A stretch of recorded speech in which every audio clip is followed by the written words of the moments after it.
various reports show that young women and women are voting increasingly to the left. It's more and more extreme. It's not just in Britain. It's in America. It's across the West. It's even in East Asia. We've seen it in South Korea and Japan. There's similar data there showing the same thing. It also seems to me that the central tenets of progressive beliefs are not just anti-women, but actually extremely dangerous to women. I'll make the case. Start with trans, for example. Not only are young women going through hormone treatment that can be extremely damaging for a long time, but it's the case if you have men performing in women's sports, that's obviously bad for women. And also it's dangerous to have men in women's private spaces. Mm-hmm. Abortion, this might be a bit more of a tricky issue. It's, of course, in the name of women's bodily autonomy, abortion rights. But it also seems to me, and perhaps this is less spoken about, that there is tremendous physical and psychological damage done by abortion. When I've spoken to women, elder women in private, they will say that it's what isn't said publicly so much is that there's a lot of the physical damage done by abortion as well as the psychological. It will last a lifetime, and then perhaps the most public, or in Britain the most obvious case of this is immigration, and it is the case that a central tenet of progressivism is kind of more open borders. Let's help the other. Let's bring them in. Let's look after them. But it's also the case that violent crime amongst immigrants is higher. You can look at by different groups. And so Afghans, for example, have a higher propensity for rape and sexual violence. Albanians have a higher propensity for burglary and different types of, let's say, drug crimes, drug gangs. And the most famous example in Britain is the ongoing Pakistani rape gang scandal, and where tens of thousands, perhaps hundreds of thousands of young girls were systematically abused, raped, and in cases murdered. And so those seem to be central. And if not, they're not actually just side points. They're actually pretty fundamental to the progressive worldview, and yet it goes against women's interests. So can you square that for me? And if you disagree with any of the premise, you must say, but I can't square those two things. Yeah, why are these turkeys voting for Christmas? I think that, so this is a really interesting question. Why? Because I completely agree with you, the gender polarization phenomenon is very clear. There are some countries in which it's more extreme than in others. One of the interesting things is that it is so heavily affected by not just age, but also marital status.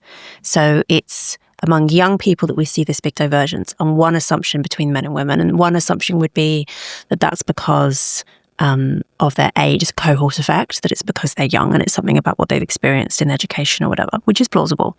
But it's also true that you see in, say, the 2024 American election voting patterns, you see a massive skew between married Americans and divorced Americans.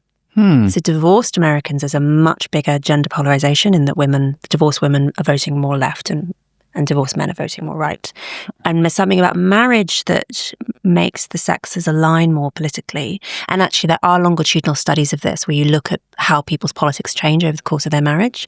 And the longer they're married, the more similar they are, which I think is so interesting. So it's probably, there could be some cohort effect. I think there's also something in there to do with men and women de-radicalizing each other when they're in that kind of intimate relationship and proximity to each other. Maybe also, married people, I guess they end up having the same interests for obvious reasons. They live in the same place. They have children who are experiencing the same things, etc. But I think there's also an extent to which men and women do not automatically understand each other psychologically. And it actually requires a degree of extended exposure to someone that you love and are deeply familiar with to understand the troubles that women face, the troubles that men face, how women view things, etc. So, if there's a political program in there that could make it work, just get people married and they'll stop being political extremists. This question about women, so these young single women, really veering to the left. And I agree with you that in general, the left actually doesn't offer women a great deal. The mass immigration point is well taken. I mean, particularly when it comes to immigration from the Greater Middle East, where very misogynistic attitudes prevail, and we have seen those imported to this country. I would say that in general, until now, the negative impact of that immigration pattern has been on poor girls and women, not on more elite girls and women. And I think that goes a very long way towards explaining the lack of alarm over it. I mean, famously with grooming gangs in places like Rotherham. I mean, Rotherham is now sort of the word we use, right, to sum up this whole phenomenon, even though it's obviously extends well beyond that town. It's overwhelmingly girls at the absolute bottom of the socioeconomic heap who were victimised by these gangs. And I really think that one of the deepest sins in the British character is snobbery. It really is. And we sort of pretend that it's gone away because we, not least, woke progressive politics pretends to egalitarianism and so on. But actually, I think that lack of interest and contempt for the white working class and the white underclass even more so is so entrenched in the culture. And I think that combined with fear of looking racist, combined with a kind of inertia within state institutions, explains why Rotherham happened in the first place, happened for so long, is still ongoing in the abuse of these girls. So when we talk about these, let's say, elite women who are veering left, and generally those will be the loudest voices in terms of the people supporting these left-wing projects. I can think of particular public figures, people watching and listening can probably do the same thing. They're not that likely actually to be encountering the negative side effects of mass immigration, I would say, not on a personal level. And so that probably, it can look more contrary to their interest than it is in practice, because there's that class impact. What was the first factor you just spoke about? Transgenderism. I mean, also sort of true in the sense that I would say that the people who have suffered most from transgenderism are female prisoners who've been exposed to violence of trans-identifying males in prisons. Some of them have been killed. It's hard to think of a worse place to be stuck with, literally trapped, imprisoned in this space with someone who is there because they committed some terrible offence, and often disproportionately likely to be sexual offences. And again, those women are kind of bottom of the heap socioeconomically. Their ability to access the media or to have any kind of public voice is very limited. So I think a big part of the story is class. Having said all that, I do also think that there are certain elements of progressive ideology which appeal to women more than they appeal to men. Which are? The caring instinct. So women, particularly women who don't actually have their own children, often have this strong desire to care for something childlike. So, childless women treating their dogs like children is the most obvious example. I think that instinct can also be directed towards all sorts of other groups, and any kind of group that is projected politically as being vulnerable is liable to channel these maternal, to be a reservoir for these maternal feelings. Okay. And obviously that can vary. I mean, which group that is going to depend on the culture of the day. The culture of the day. And it doesn't have to be, men who've come over on small boats, right? It doesn't have to be transgender people, but that is who it's ended up being, I would say, at least in recent years. And that's something where women could change really quickly, and actually you're already seeing women changing really quickly in relation to the migrant hotels, women standing outside the hotels saying, save our children, like directing that maternal impulse towards actual children rather than towards proxy children. But it's a powerful instinct, that desire to be compassionate. And that's the Pink Ladies movement that you're referring to. Exactly. I mean, it's a good instinct as well. I mean, it can be misdirected very easily, but the desire to be caring and compassionate towards the vulnerable, it's a good instinct. It's just the one that can be harnessed by malign actors, or even just accidentally misdirected. Like, there doesn't have to be a conspiracy. It could just be a mistake. Okay, so that's one factor, that compassion point. The other is fear. Women are more fearful than men are. in general. Women higher neuroticism. Exactly. And there's quite a big gap. It emerges post-adolescence, which does suggest that it's got more to do with innate disposition than socialization. You don't see that difference in children, and then they hit puberty and sex hormones start acting on the brain, and all of a sudden you have significantly more neuroticism in teenage girls than in boys. That seems obvious to me, because it's when the woman is able to have their child and so needs to be more protective. A woman can't afford to have sort of false negatives when it comes to locating danger. Right. Yeah. There's this evolutionary biologist, Joyce Benenson, who I interviewed recently, and she talks about men and women having specialized skills physically and psychologically.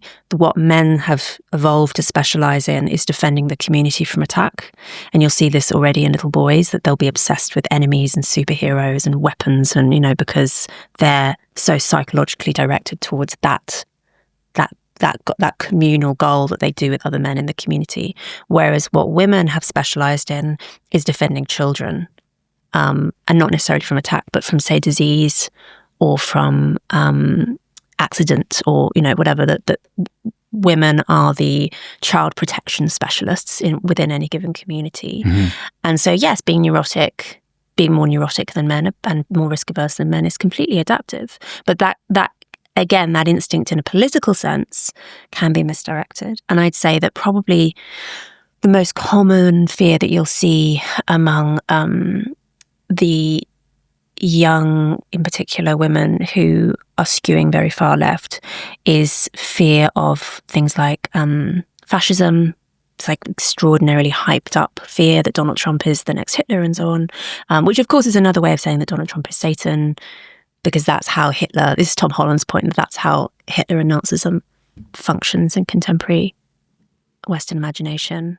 As Satan, the purest expression of evil. So fear of fascism, fear of the whole Handmaid's Tale stuff that's grown out of Trump's election. Can you explain that to me? I haven't actually read The Handmaid's Tale. So I mean, the funny thing about The Handmaid's Tale is that Margaret Atwood wrote it and has said since that she wrote it about the Iranian Revolution. That's what she was thinking of. And she wrote it, I think, fairly shortly after those events. And she describes this, it's set in America, but she describes this future theocratic regime that's emerged in a very, very low fertility world in which most women can no longer conceive children. And then there's a small number of women who can. And they're consigned to the role of handmaids, and they're basically made to be surrogates, actually, for wealthy men. That image, and it's the TV show has generated all the imagery around it with the red outfits. And the imagery feeds off this idea of Puritans. It's supposed to be a Christian theocracy. I mean, I've personally, I see, aside from, I suppose, Roe v. Wade having been overturned, and then the decision returned to the States, I see no sign that Donald Trump has any interest in Christian theocracy. Mm-hmm. I think that actually most Christian conservatives are deeply disappointed in his lack of faith. Right? He's not. I don't think he's an especially religious person. I think every indication is that he isn't. But nevertheless, the Handmaid's Tale imagery has proved very powerful, and this great fear of, next step Gilead. Gilead is this country that Atwood imagines, has been again extraordinarily hyped. Climate change would be another example of like deep fear channeled towards this existential crisis. Again, it's not that I'm not a climate change denier.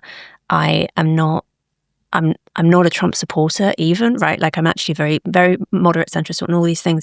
But I think that there is a level of terror and paranoia which progressive politics has done a really good job of harnessing. And I think it's not surprising that women are more susceptible to those fears than are men, given what we know about average sex differences.